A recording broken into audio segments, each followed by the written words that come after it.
മോളെ നമുക്ക് ഇപ്പൊ തന്നെ സെൽഫി എടുക്കാം. നീ ഒന്ന് പുറത്തു വരെ സമ്മതിക്കും.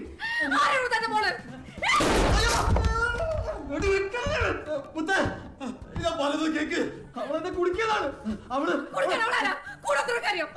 അതെ അവൾക്ക് അതുപോലെ. നീ എന്നെ ഒന്ന് വിശ്വസിക്ക് മോളെ. എനിക്ക് അവളോട് വെറുപ്പാണ്. ഞാൻ നിന്നെ മാത്രമാണ് ആത്മാർത്ഥമായി സ്നേഹിച്ചത്. ചക്കരെ മുത്തേ എല്ലാം വിടോ. നീ ആ തോക്കൊന്ന് മാറ്റിയേക്ക്. ഞാൻ ഒന്ന് പുറത്തു വന്നോട്ടെ. നമ്മുടെ ബോഡി തപ്പിക്കൊണ്ടിരിക്കുകയാണ് സാർ. നല്ല അടിയൊഴുക്കൊണ്ടെന്നാ മുങ്ങൽ വിദഗ്ധര് പറയണത്. ബോഡി കിട്ടുന്ന സംശയമാണ് സാർ.